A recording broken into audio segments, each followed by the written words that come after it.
Hello, hello, my friends. AmyR here with Prairie Paper and Ink. Welcome back to my face and my card making space. And today's card is sort of a follow-up to, it will be the previous video that I posted because I filmed these back to back in a sense. Yeah, if you didn't see that video, I'll post it in the end screen at the end of this video. Basically, what I did was I just took the little palette that I was using of reinkers, and rather than wiping it off, I did yet another card and got a couple of stamp images watercolored. I've done many videos over the years watercoloring with our ink pad reinkers. As long as it's water reactive, it works.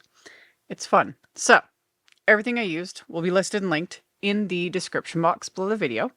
My links are affiliate links. That just means that if you click on one of my links and end up placing an order, I do get a little kickback from that at no extra cost to you. That's what helps, keeps the lights on, pays the bills, enables me to keep bringing out content. And yeah, let's get into making this card. So I'm using the Wild Rose stamp set from Simon Says Stamp.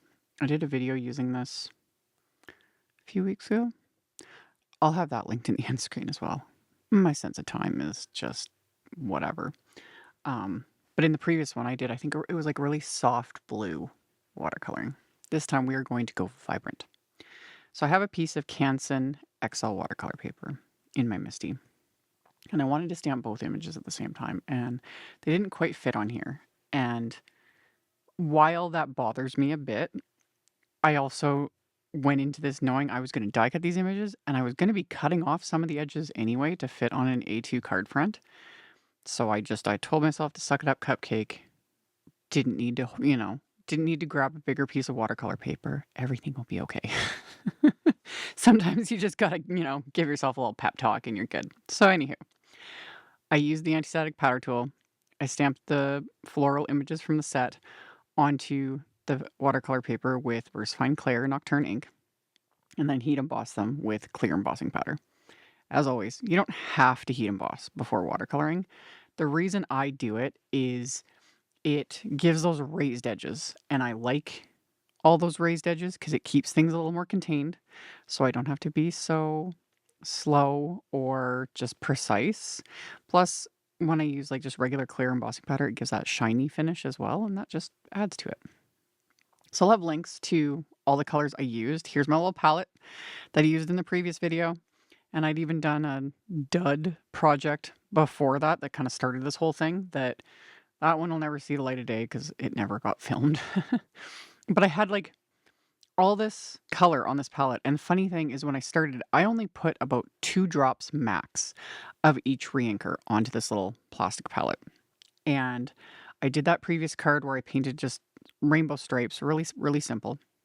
And then all this was still sitting here. And I was like, I could get more images out of this, or more backgrounds, what have you.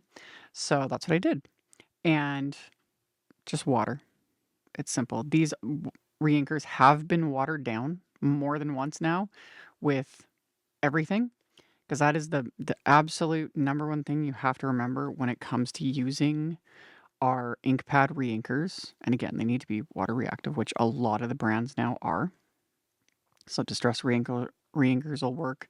Distress oxide reinkers, these Simon Pawsitively Saturated, the Rainbow Splash reinkers, Altenew Fresh Dye ink reinkers, Concord and Ninth reinkers. All of those I can speak to because I have them and have used them in this way.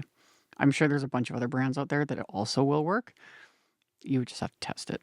But the thing you have to remember with reinkers is they are very concentrated color that are meant to go in your ink pads. Like they're meant to re-ink your ink pads, and they have additives in them to keep your ink pads from just drying out, like if you forget to close the lid on it overnight, that sort of a thing. And if you don't add water when you paint with them, they're not going to really ever dry, or they will just literally take forever. So you just need to add water. So these ringers have them watered down, but then I'm also adding water while I'm watercoloring, and they're good. Everything will dry quickly. There won't be any like stickiness or anything like that. And all I did was just paint each section with just clean water with a watercolor brush, and then I went in with a smaller brush that was wet, and I would swirl it in the color and then paint, keeping the like the concentration of the color towards like with these like the base of the petals, and then I would use the larger brush to kind of pull the color out a little bit, fade it out, and that's it. And I know I say this is easy for people that have never watercolored or you're just kind of getting started. It may feel overwhelming, but practice. This is technically easy, but it's easy for me to say because I've been, playing around with watercolor for however many years now. I've lost track. But this is somewhat easy. Also, the video I did previously that I'll have linked, that's an even better starting point because it's just stripes. No images, no nothing too crazy, but you just got to practice. You just got to play with it, and you just got to remember that it is only paper at the end of the day. So here at the very end, I mixed several of the colors together because if you mix them all together, you create mud, and that was the perfect shade for the little flower centers. So I painted that on, and then I let that dry, and I die cut them with the coordinating wafer dies, and we'll come back to that in a second. I decided for my card base to use cream cardstock, and it's a top folding A2 card, so 4¼ by 5½ inches. I've put it into my MISTI because I want to stamp on the inside of the card. So I put Post-it tape right there at the score line so I don't stamp past the score line. And I wasn't thinking, and at first I inked these up with just clear embossing ink. If this had been a dark card base, that would have worked fine. But on camera, you can barely see it because it's light. The cream shade is light. So I wanted this still to be subtle. So I just used Buttercream Rainbow Splash ink, which the Rainbow Splash line is through Simon Says Stamp. It's just their kind of beginner line. But the formula is the same as the Positively Saturated inks. And this Buttercream shade, perfection. It is like a literal perfect kind of off-white cream color. So I'd stamped the florals on the inside. And then I added a white die cut that I used the Eyelet Layer Frames wafer dies. And I used a second one on the card front that I popped up with some Big Mama foam tape. And then my die cut florals, I took bits of the foam tape and stuck them here and there just to like even things out so that these florals don't get smushed because I'm going to have them hanging over the edge of this decorative rectangle as well as like hanging off the edge of the card. That's why it did not matter in the beginning that parts of that large image didn't fit on the watercolor paper because it's going to get cut off anyway. Sometimes arguing with your own brain is just like, why? Anyway, did the same thing with the larger piece. I just tucked bits of foam tape here and there that will be hidden when I fully adhere this floral just to give everything a little bit more stability. And once I'm happy with that, I'm going to peel off the backing, add a bit of liquid glue, press that into place, and then I'm just going to let the glue dry like so. And then I've got this rainbow of blooms and love.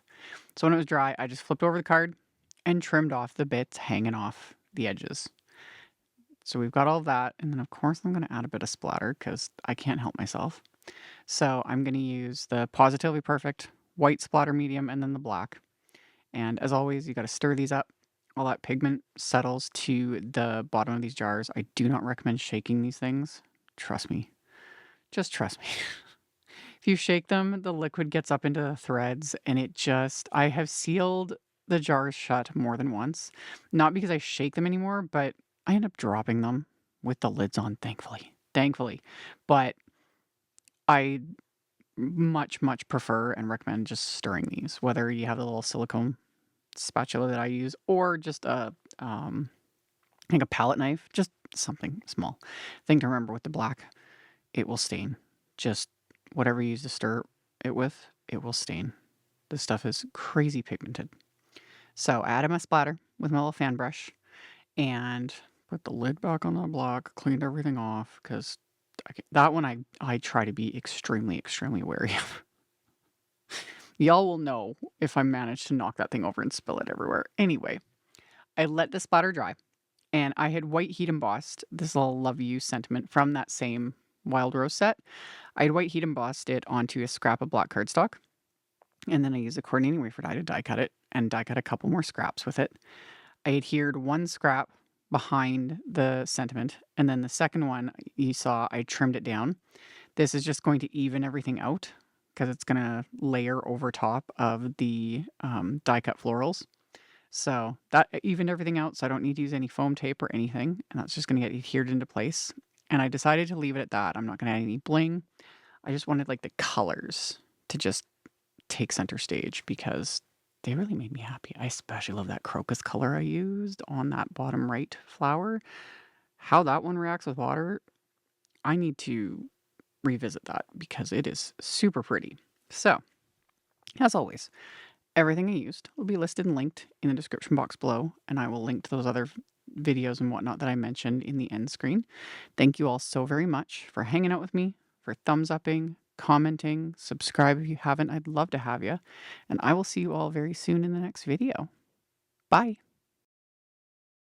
Thank you so much to my amazing Patreon supporters. For anyone that might be interested in joining my Patreon community and supporting me, the link to my Patreon is in the description box below the video.